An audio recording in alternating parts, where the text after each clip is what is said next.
Okay, first I'd like to welcome all of you to tonight's broadcast.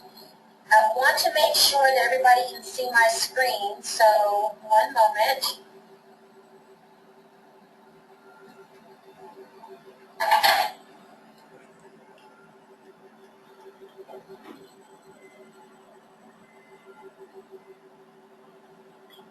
Okay, if you can all see my screen, there is a chat box that you can just type in yes.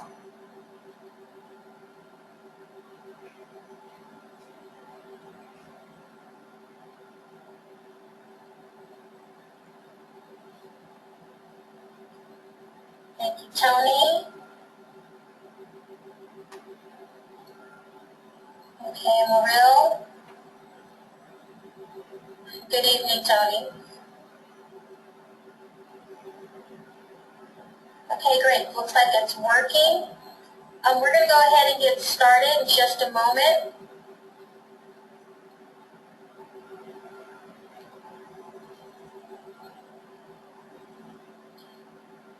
Tonight's presentation for this webinar is very interactive, so I will be asking you to type in your questions. Again, I'll answer your questions at the very end, but I will be asking some questions throughout, providing like some type of activity for you all, so if you can go ahead and respond, that would be great as well. Okay? Once again, I want to make sure, can everybody hear me?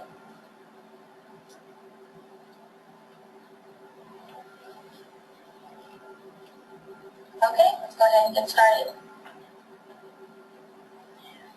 Thank you so much for taking the time this evening to join me on this webinar for reducing financial stress and achieving financial well-being. My name is Myra Kasuk, and I am the Financial Education Coordinator here at the Los Angeles Police Federal Credit Union. Are you all aware that debt-related stress can damage more than just your credit score?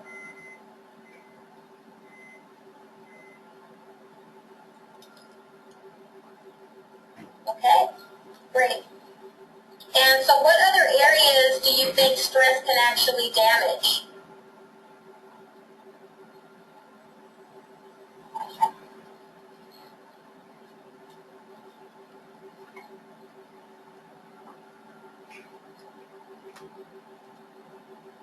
Okay, great, Tony, thank you. It can affect the entire family's dynamic, personal well-being, home life, definitely.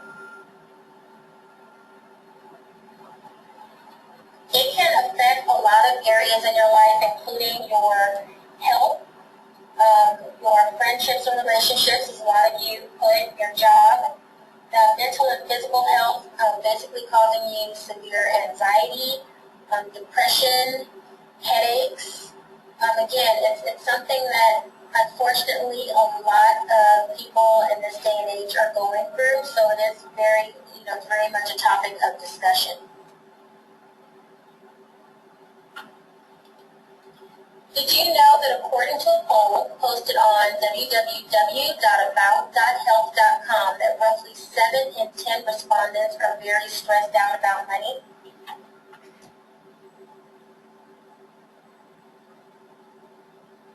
Knowing that financial stress is a huge topic in today's society, what we're going to talk about today is easing family conflicts over income, how to stretch a paycheck, avoiding credit traps and pitfalls, as well as reducing debts and increasing income. So again, using your hand tool, you have a hand icon. That's where your attendee name is. You have a hand icon, and with that icon, I'd like you to click on that if you find it challenging to ease family conflicts over money in your household. Okay, thank you, Tracy. Sharon. Frank, I see you. So for those of you that did not raise your hand, if you could just go ahead and type in what you currently are doing to ease that family conflict in your household. So we'd love to hear how you're all getting past that and not having the conflict in your home.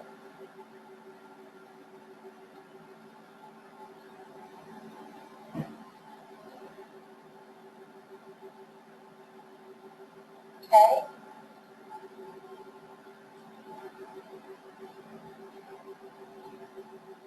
Let me see. Single mom, no one to have conflict with other than myself. I envy that, Tony, so thank you. Okay, and I see that, Lucy. Okay, well, I know that even in my own household, whether you are a single mom or you have other people that you are living with, whether it's your spouse, whether it's your friend, a sibling, we tend to have a lot of conflict, even if that conflict is within yourself, with trying to figure out what you're doing about money, which causes a lot of stress. So one of the ways that we can ease family conflict within the household, okay, is to make sure that we first understand what the real issue is, okay? How many of you have ever discussed money and then the conversation turns into something completely other than what you were meaning to talk about? So, for example, for me, it starts off being about maybe a bill, but then it kind of skyrockets into something completely different, like maybe I spent money on a pair of shoes that I shouldn't have when we're thinking about spending or didn't need to at that time. Have any of you gone through that where you've had a conversation about money but then it ends up turning into something completely different?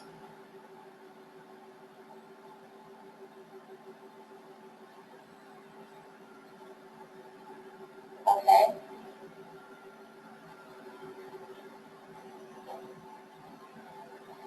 So some ways that we can actually get past that is to first understand the real issue. It doesn't make one person right or wrong if you have, one person in the household wants to save money while the other person wants to kind of live in the now.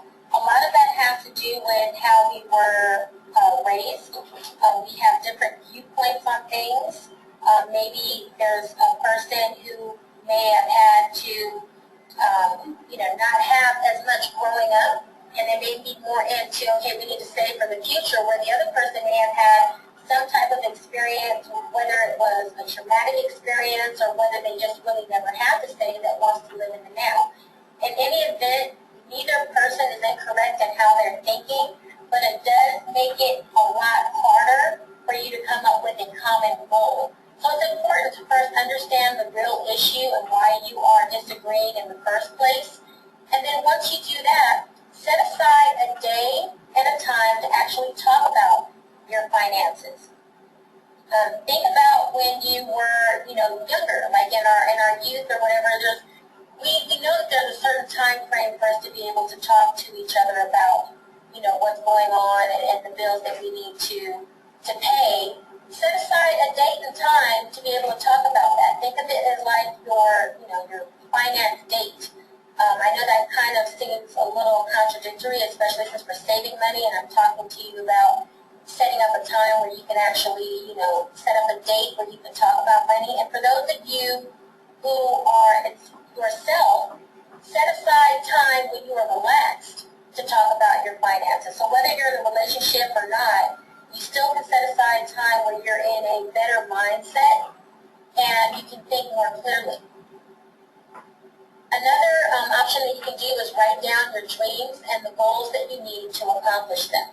Seeing things actually put out on paper definitely makes it a lot better to deal with the conflicts that we're having, whether it's within ourselves or within, our family when dealing with money.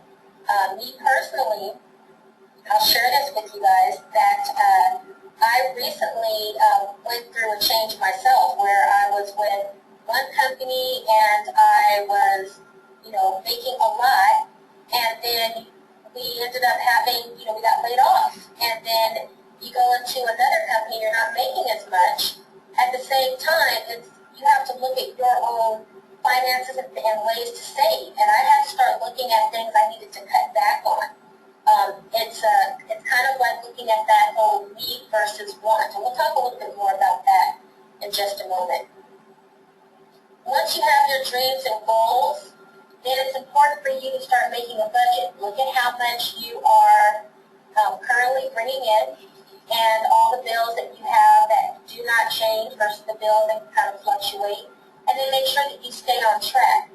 In this webinar, we're not going to be going over the different types of budgeting worksheets, but we do have some budgeting classes that we have had in the past that do go over how to budget, and I have an additional class coming up. It's a live workshop that will be in the Santa Clarita area, and I'll be talking about budgeting for your family in that workshop as well.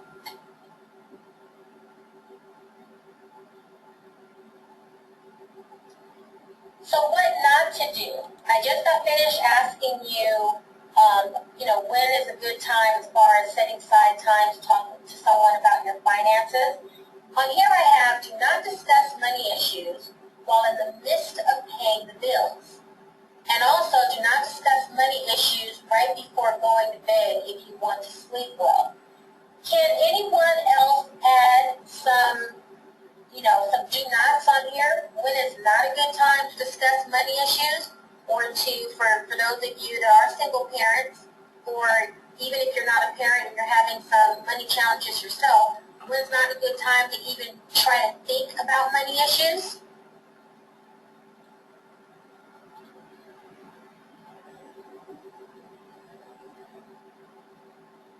Okay, Sonia, so when you're stressed out, definitely not a good time then. Anyone else?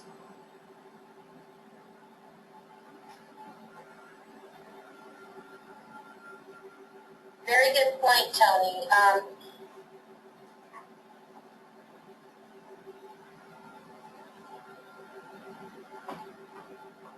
Okay, so I have some very good comments on here. Don't discuss it anytime my child is around because your child is old enough to be concerned about the issues, and that's very important too. People don't realize that your children can actually get stressed out as well, and they're going to school on top of that and worrying about their parent. Do not discuss money when you are frustrated about what someone has spent in the family. Okay, good point. And, oh, I love this one, Deanna. Thank you. On someone's birthday or on a holiday or special occasion. I would like to say that the rule of thumb with this is when you're in a difficult mood, you definitely don't want to start discussing, budget or bills. I kind of tend to go back to when I was younger. I remember there were certain times that I would talk to my parent and ask them things, and it was definitely never when they were stressed out. I always wanted to make sure they were in a happy mood. You don't want to kind of, throw, more logs on top of the fire, so to say. So these are some very good points. Thank you all for sharing those with me.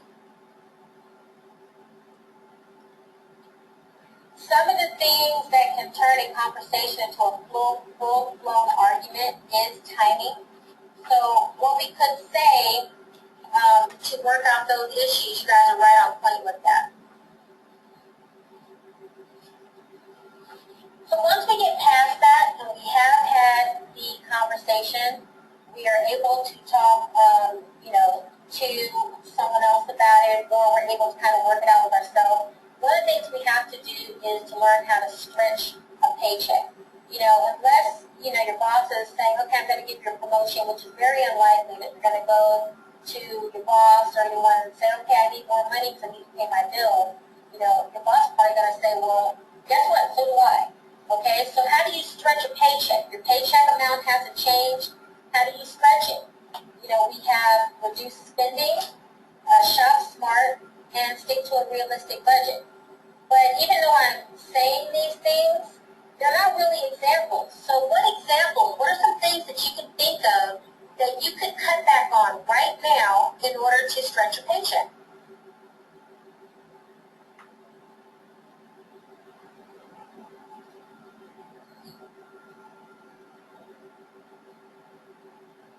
Okay, so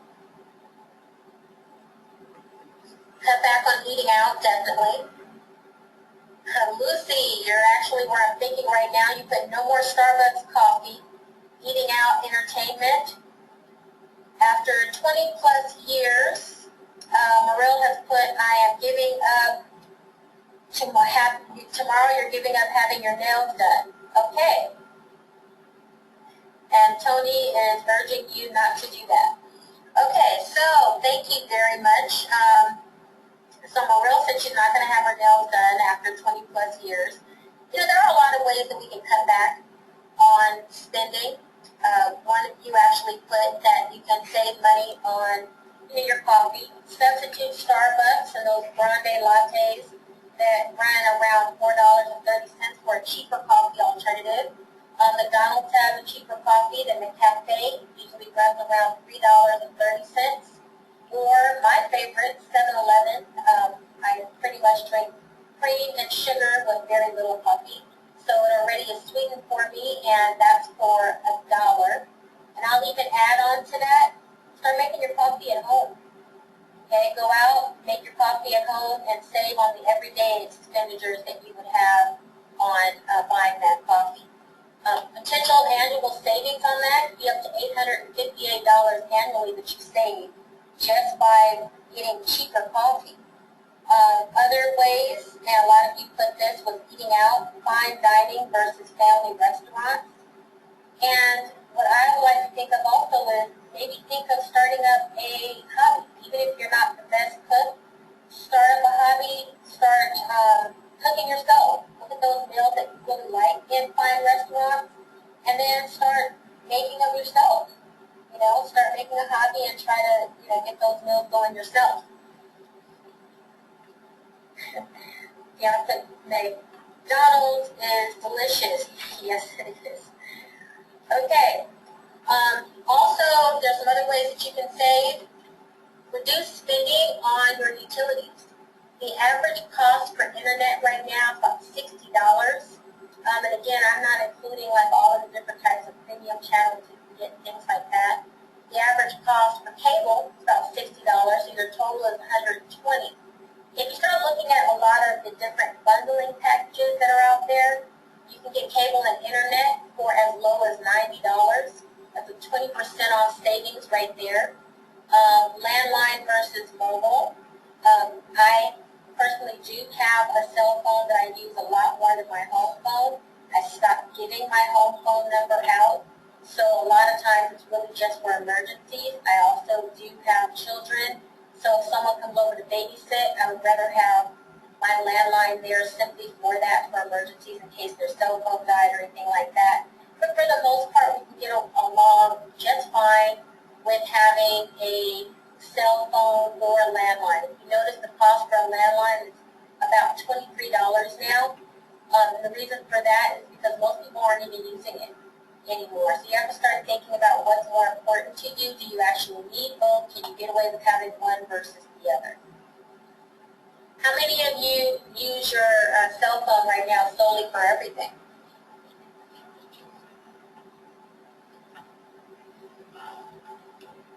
Okay. And Lucy put free phone with Lifeline, low income. Okay. My house phone years ago. Okay, thank you all for sharing that.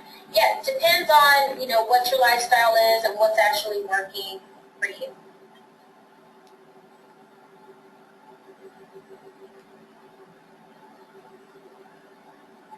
Okay.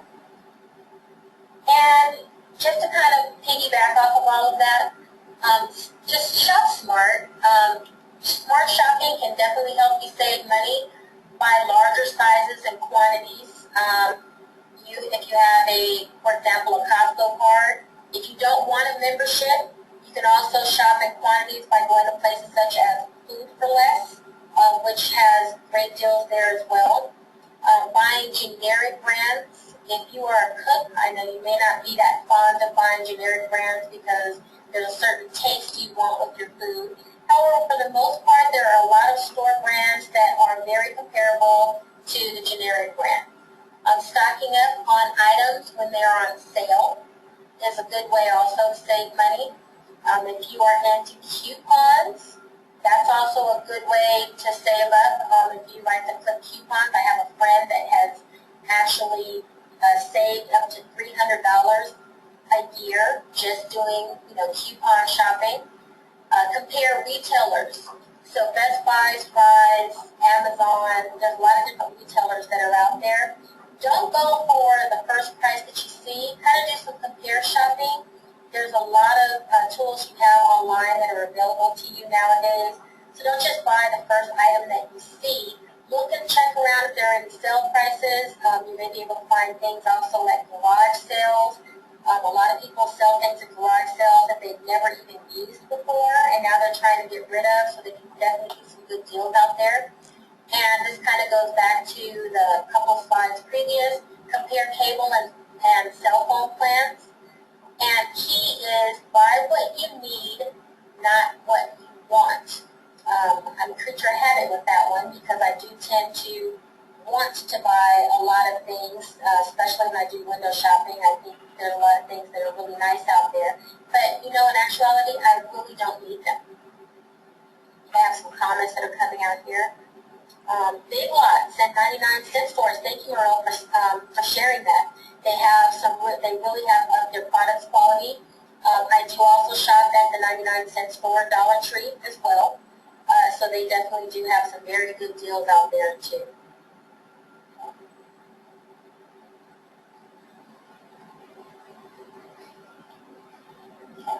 And when you're budgeting, make sure that you are budgeting SMART. And that SMART is an acronym that stands for specific, measurable, attainable, relevant, and time-bound. So specific meaning, for example, if you wanted to go to Hawaii, I want to go to Hawaii for 7 nights and take surfing lessons while I'm there. So you're very specific of what your plans are. Now, you take that and then you need to make sure it's something that is measurable. How can you do it? I'm going to need $3,600 for my flight, hotels, meals, etc. Okay?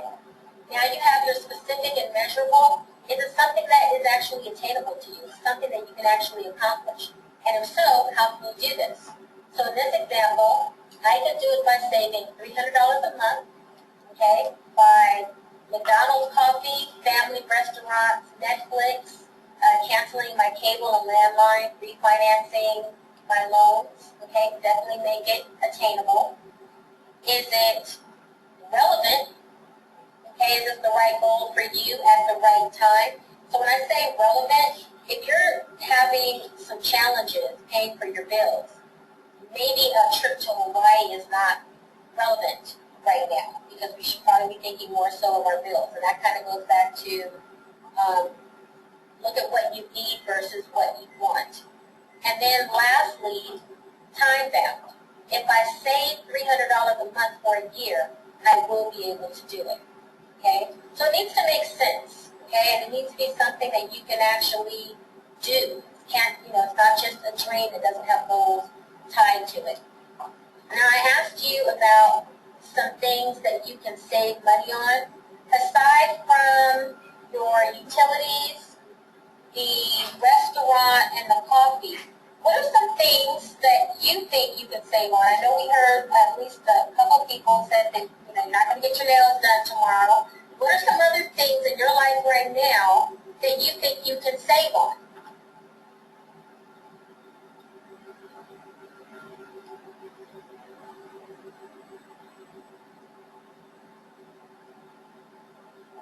Tracy gave us a little commercial for Costco. It says Costco Premier gives you up to $300 back in a check when you buy at Costco.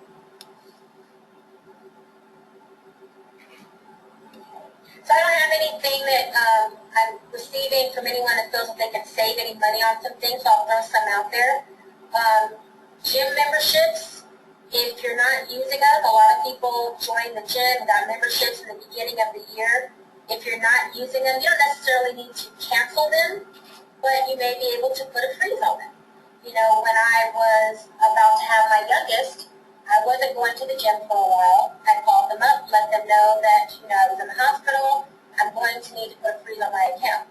That way I was able to put a freeze on it. They didn't take anything out of my account. I didn't have access to the gym during the time that they put the freeze on it, but it did let me kind of come back up to being able to save what I needed to. Movies, going out to the movies a lot is another way that you can save money by, either getting movies on Netflix or even on demand, paying that one price versus a price for every single person in your family, which I believe movies are extremely expensive, nowadays. So those are definitely some other ways that you can cut back. And I did mention this earlier also with garage sales. Going to garage sales, thrift stores, things like that are definitely ways that you can save and help out with your budgeting.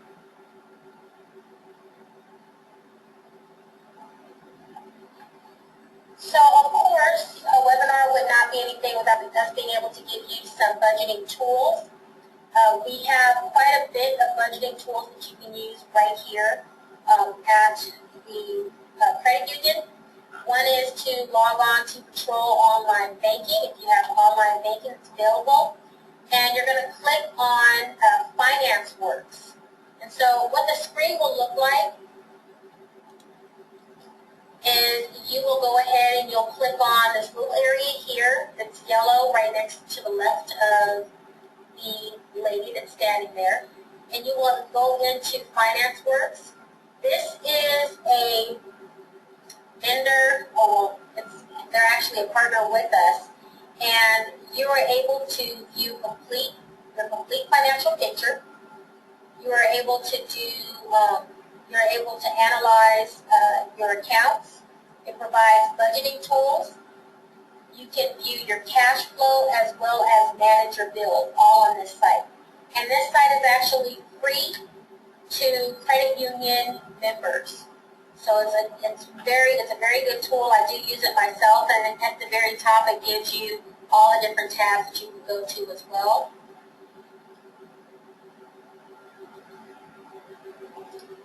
In addition to that, I want to make sure that you avoid credit traps and pitfalls. So while I'm saying that you can go on to FinanceWorks, and you can look at how you can budget and everything else, as you start to look at these different types of applications, whether you're doing search engines online, you will probably start to get contacted, because when you go online, it kind of triggers other entities to contact you, not from FinanceWorks, but you have other entities that you've been researching things online, and you'll start getting contacted. And I want to make sure that you all know how to avoid abusive lending practices, home repair scams, as well as home equity scams. Over the past few years, you probably have heard that there are a lot of different horror stories with any of these types of scams that are going on. So it's really important for you to recognize the different types of pitfalls that can take place. So for example, abusive lending practices. They target people with poor credit, elderly homeowners with large amounts of equity in their home, and they usually try to get them with high-pressured sales tactics. You know, the individual that talks really fast and, is trying to get you because they know that you've been in your house either for a long time, or again, people with very poor credit that they feel they can kind of sucker into those low deals. It's important for you to recognize and avoid credit pitfalls and traps that can severely damage your credit, and in some cases may cause extreme financial hardship.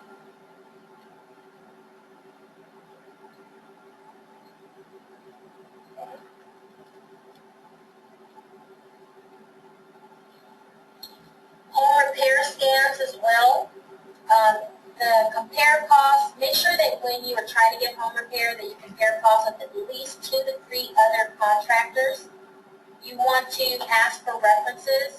Sometimes if you have a neighbor, if you're owning your home and you have a neighbor and they've had some home repair, it's really good to get references from people who've already used someone. Word of mouth is definitely the best type of reference, referral that you can get. Also, contact your local Better Business Bureau or Consumer Affairs Office to see if any complaints have been filed against the business. You can also contact the Better Business Bureau online. Do a search for the Better Business Bureau on there. And I've done it myself. You can type in the business name. You can see if there have been any types of complaints out there as well.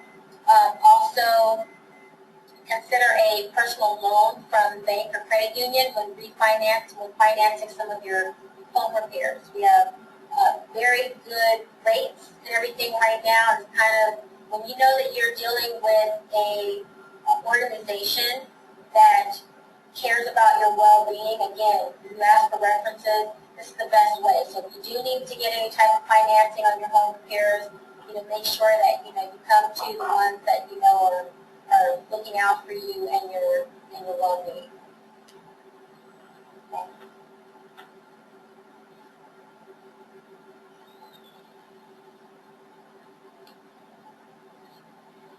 As well as home equity scams. And with home equity scams, you'll have, like for example, prepayment penalty mortgages. A lot of people don't know that's a borrower's choice when you first, get into a home loan. You want to make sure that you read that information. You'll have a lot of mail coming in that is basically looking to see if you want additional loan on top of your existing mortgage.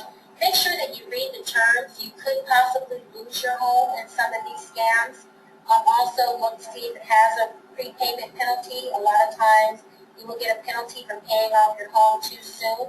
So it's really important that, I know when you're trying to save money, a lot of times you try to look for all these deals that come in the mail, and they're talking about all the money they can save you, the rates are going lower. You don't read that small print, and a lot of times it says, it's this rate for a certain time frame. Then you have that small print that says after that it boosts up to this particular rate, or if there's a prepayment penalty. If you pay it off early, you're going to end up owing, a large lump sum as well. So pay attention to those things, and again, we're here at the credit union to assist you with those as well, if you find that that is something that you're looking to get into.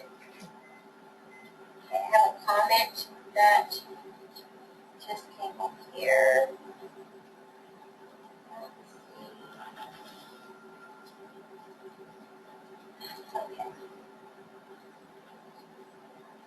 Comment, Deanna, thanks for explaining finance works. I wondered what it was, and it would be very helpful. Thank you. I'm glad that you found that useful.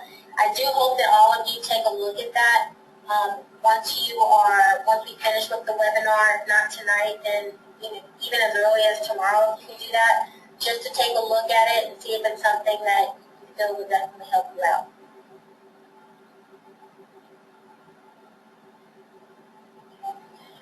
If you are having challenges making your LAPFCU mortgage payment, we do encourage you to contact us immediately. We can review potential options to keep you in your home. The phone number for that is 877-MY-LAPFCU, which is basically 877-695-2732. And I'll wait for a moment in case you need to get a paper and pen. Even though this webinar will be available, it will be recorded and available to you, I'll send that out to you as well. But if you want to write that down, again, it's 877-MY-LAPFCU. That's 877-695-2732. And that's our collections department. Keep in mind, and I've said this in other webinars and workshops as well, sometimes when we hear the word collections, we think, no, I don't want to call them. But it's very important for you to get in contact with someone before it becomes an issue so that we can look at other options to be able to help you and provide you with options. And that group is the best group to be able to do that. Okay?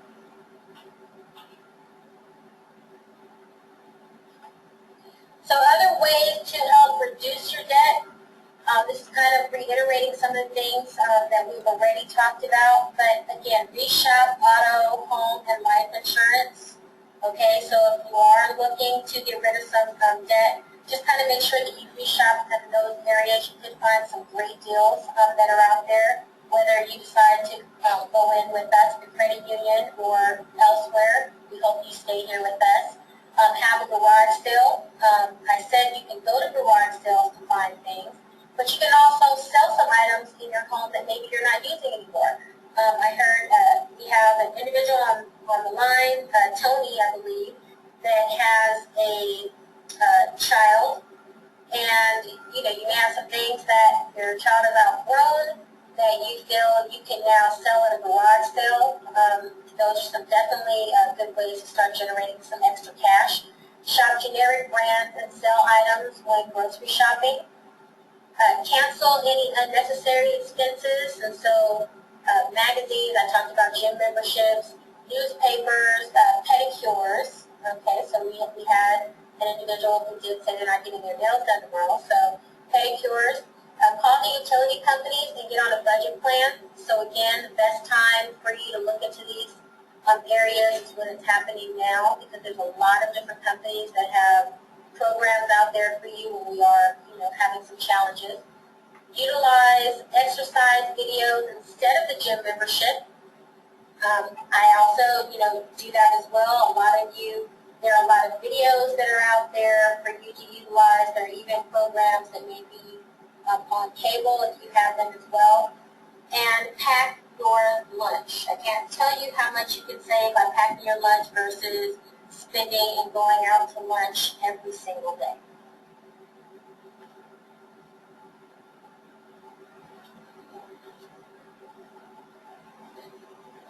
Let's see.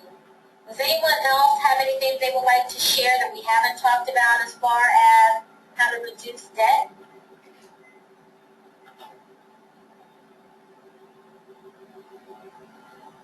Okay, so we're going to go ahead and move on.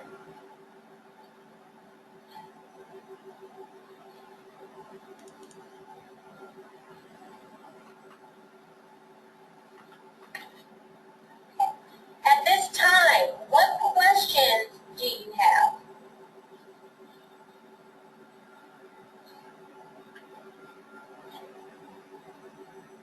Okay. Okay, so Tony says you got rid of, let's see, the house phone.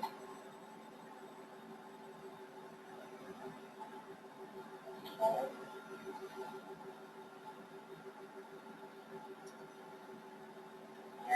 Right now I'm looking at your questions that are coming up.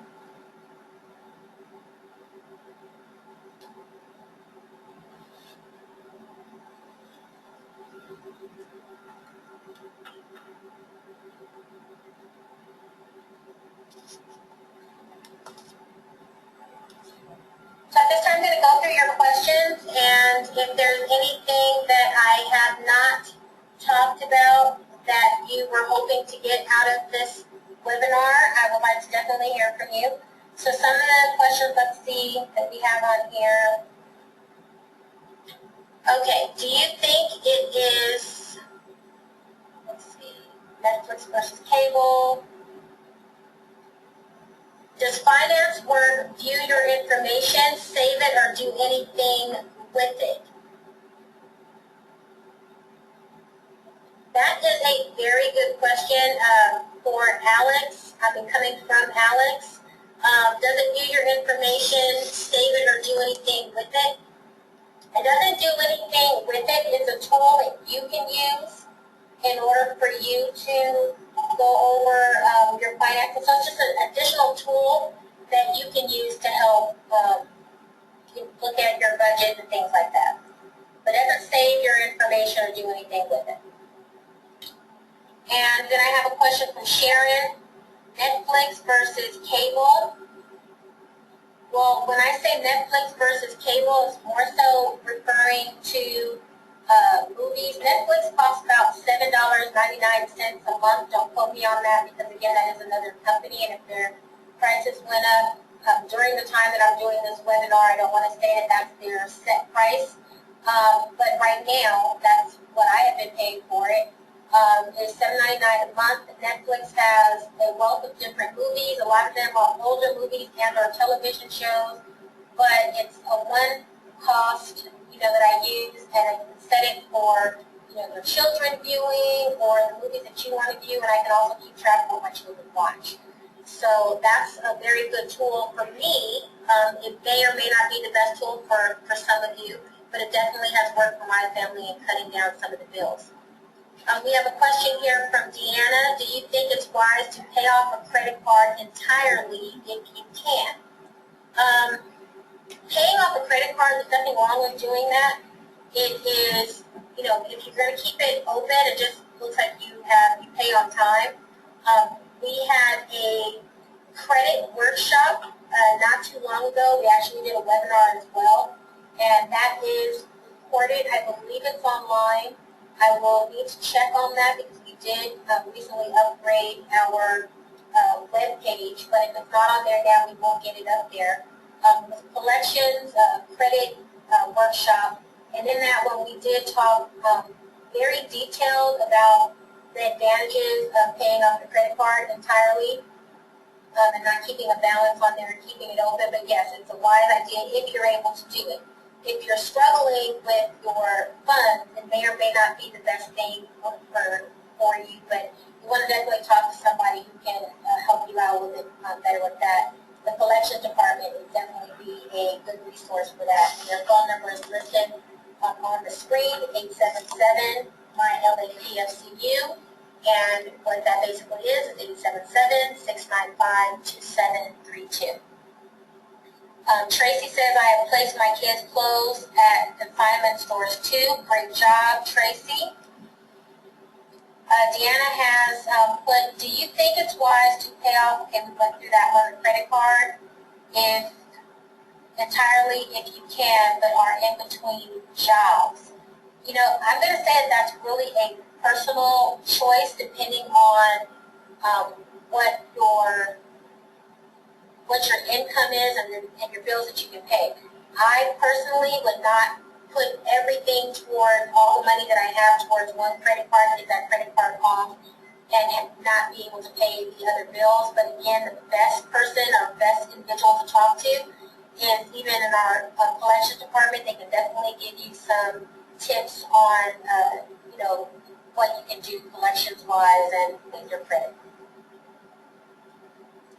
Okay, or wait until you get a job to pay off the credit card. I would definitely wait until I have the money to do it, but you can contact those credit card companies and let them know and try to get some payment arrangements with them as well.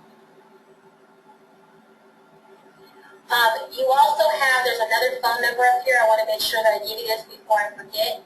Money Management International, their phone number is 866-275-4735. You can also visit their website, MMI website. And this is a partner with us, and they can also talk to you about all your money management needs.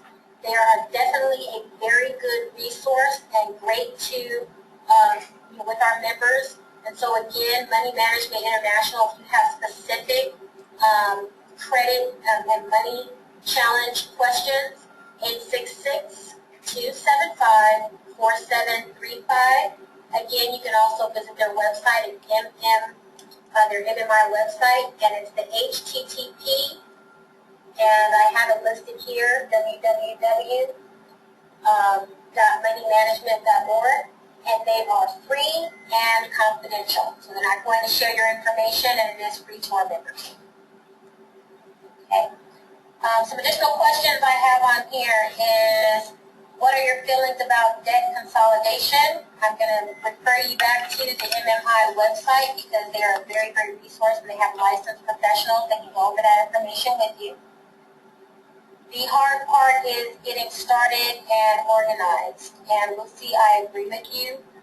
It does take some dedication and some focus to do that. It's really hard to focus when you are stressed out. Again, take it one day at a time. I would definitely suggest contacting MMI because they can talk to you about money management. And again, they are free. Okay.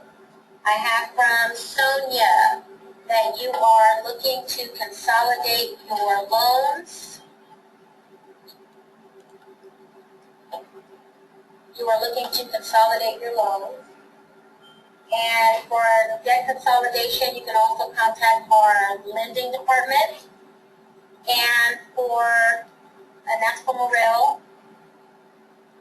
And let's see, obtaining a loan and consolidating my debt. However, my credit score is declined. Is there a loan that would assist me? Yes, you can contact our lending department. They will be more than happy to assist you. And that number is still at the 877-695-2732. You just ask for the lending department versus the collections department. Okay, and let's see. I have, what about transferring to new zero interest credit cards? Okay, I love how you all are thinking because it seems like you're all on the right track. And yes, transferring to new zero interest credit cards, if you needed to do that. Again, I don't suggest that if any of you are in any type of debt, I wouldn't suggest opening up another credit card to be more in debt. However, there are definitely options that they can provide to you. You want to make sure that you watch for transfer fees, because if you are transferring to a new zero interest credit card, a lot of times it says zero interest, but then there are fees when it comes down to transferring, so you want to make sure that you're looking at that too and watch out for that, because that can put you in even more debt as well. Think focusing on one credit card or loan at a time and doing minimum on the rest. Okay, so this is Lucy. You're thinking of focusing on one credit card or loan at a time and then doing minimum on the rest.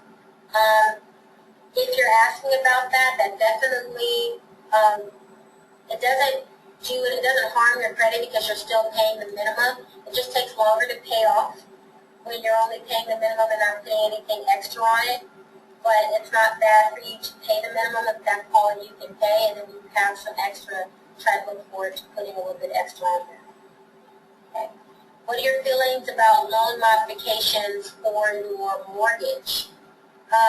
We definitely do have some options in our loan modification department. You will need to contact lending, and then they can basically look to see if you qualify for a loan modification. And this is for Tracy. Yeah, you can definitely find out if you qualify for a loan modification. Unfortunately, I'm not able to give you that information, but if it's something, it has worked out for individuals. Again, everyone's situation is different. So the best thing to do is to be able to contact someone. I'm going to keep these phone numbers up for a while, so I want to make sure that everybody has a chance to write them down. To stay on a budget, does it take continually staying on top of it each month? I would say yes. Okay? So in order to stay on a budget, yes, because your budget can fluctuate each month. You may have a little bit more this month, maybe an emergency comes up next month. It does take consistency in order for you to be able to stay on top of that. Be careful of the zero interest cards because most of them charge you a fee to transfer. Thank you, Tony. Tony just said what I stated a little bit earlier, but yes, that's very true. Do you think it's a good idea to use prepaid cards for online purchases instead of credit cards and risking going into more credit card debt? Again, you can't go over with a prepaid card, so it's definitely a good decision if that's something that works for you. Okay? Okay. Does anyone have any additional questions? We're going to be getting ready to wrap it up in just a little bit. I do want to remind you that this webinar is being recorded and that it will actually be on our website. It will be up there shortly, and I'll also send you out some information on that as well.